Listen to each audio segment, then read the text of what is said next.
नमस्कार दोस्तों, आप सभी का स्वागत है। राजा रानी की कहानियाँ। विश्वासघात। सालों पहले लखनपुर नाम के राज्य में भीमा नाम के राजा का शासन हुआ करता था। वह बहुत महत्वाकांक्षी था और अपनी प्रजा से बहुत प्यार करता था। उनके राज्य में चारों ओर खुशहाली थी, लेकिन राजा रानी खुद हमेशा दुखी रहते थे। उनके पास धन दौलत शोहरत सब कुछ था, लेकिन उनकी संतान ना थी। संतान पाने के लिए राजा और रानी पूजा पाठ जप तप सब करके देख चुके थे, लेकिन कोई फायदा नहीं हुआ। एक दिन महर्षि के कहने पर राजा ने महायज्ञ कराने का फैसला किया। यज्ञ और भगवान के प्रताप से राजा को एक बहुत सुंदर कन्या की प्राप्ति हुई। राजा रानी के साथ पूरी प्रजा खुशी से झूमने लगी। राज्य में चारों तरफ खुशी का माहौल छा गया। राजा ने सारे नगर वासियों को पिता बनने की खुशी में भोज पर आमंत्रित किया। धीरे धीरे समय बीतने लगा। राजकुमारी बड़ी होने लगी। वह काफ़ी सुंदर और गुणवान थी। राजा रानी उसे देखकर ही खुश रहने लगे। लेकिन एक दिन उनकी खुशी को मानो जैसे नज़र लग गई। राजकुमारी बीमार पड़ गई। बड़े बड़े वैद्य नीम हकीम सब इलाज में जुटे, लेकिन कोई फ़ायदा नहीं हुआ। दिन प्रतिदिन राजकुमारी की हालत बिगड़ती जा रही थी। राजकुमारी के ऊपर कोई दवा असर नहीं कर रही थी। राजा को लगने लगा कि एक बार वे फिर निसंतान हो जाएंगे। एक दिन दूर देश से एक वैद्य राजा के महल पहुंचा। देखने में वो अजीब सा था और उसने ठीक तरह से कपड़े भी नहीं पहने हुए थे, जिस वजह से सैनिकों ने उसे राजमहल में प्रवेश करने से रोक दिया। वैद्य ने राजा से एक बार मिलने की बहुत गुजारिश करते हुए कहा कि मैं राजकुमारी को ठीक कर सकता हूँ, लेकिन किसी ने उसकी बात पर यकीन नहीं किया। सैनिक उस वैद्य को राजा के पास लेकर गए। वैद्य ने सबसे पहले राजा को अपना परिचय दिया और कहा कि मैं आपकी बेटी को ठीक कर सकता हूँ। राजा उसकी बात सुनकर प्रसन्न हुआ, लेकिन उसका रहन सहन देखकर राजा ने भी उस पर यकीन नहीं किया।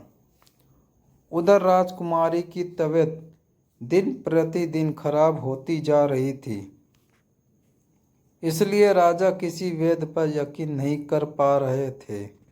लेकिन उस वैद्य का आत्मविश्वास देखकर राजा ने उसे एक मौका देने का फैसला किया। राजा ने वैद्य को बोला कि अगर राजकुमारी ठीक नहीं हुई तो अंजाम भुगताने के लिए तैयार रहना। इस पर वैद्य ने बोला, ठीक है, लेकिन अगर राजकुमारी ठीक हो गई तो मुझे क्या मिलेगा? राजा ने कहा, जो मांगोगे मिलेगा। वैद्य राजी हो गया। राजा खुद उस वैद्य को लेकर राजकुमारी के पास गया। राजकुमारी बिस्तर पर बेजान सी लेटी हुई थी। ऐसा लग रहा था जैसे किसी ने उसका सारा नूर निकाल लिया हो।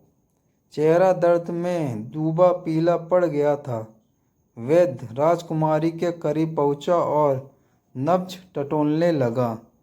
फिर उसने थैले से जड़ी बूटियों से तैयार दवा की पुड़िया निकाली और राजकुमारी के मुंह में डाल दी।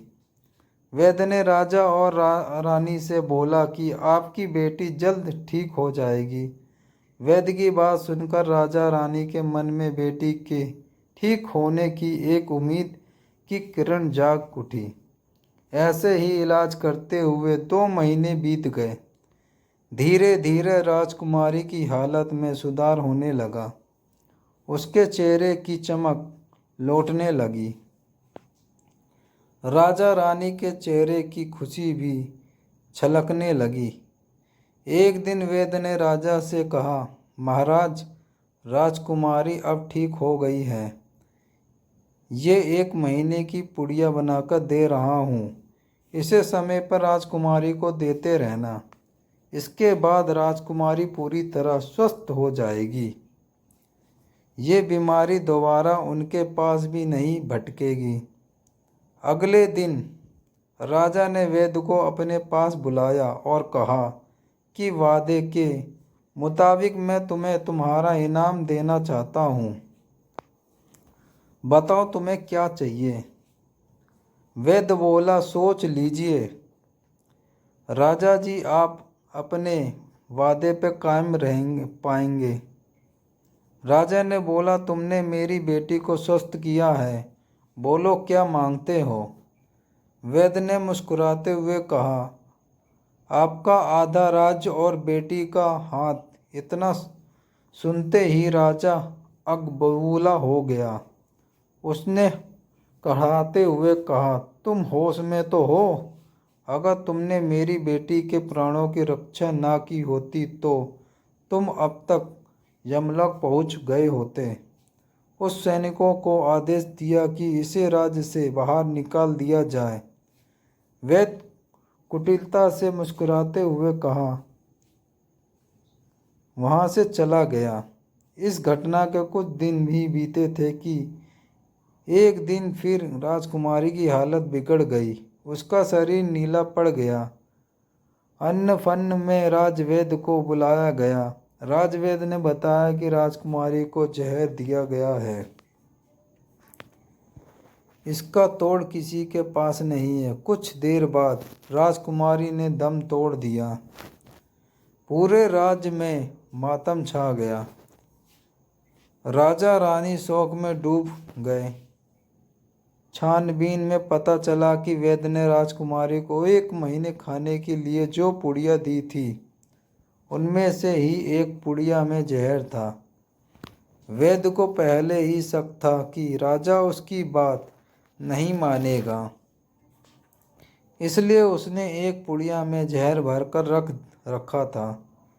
उसने सोचा कि अगर राजा शादी के लिए मान जाता है तो वो जहर वाली पुड़िया हटा देगा, लेकिन अगर नहीं माना तो उसकी सज़ा राजकुमारी को भुगतनी पड़ेगी। वैद्य की चाल कामयाब हो गई।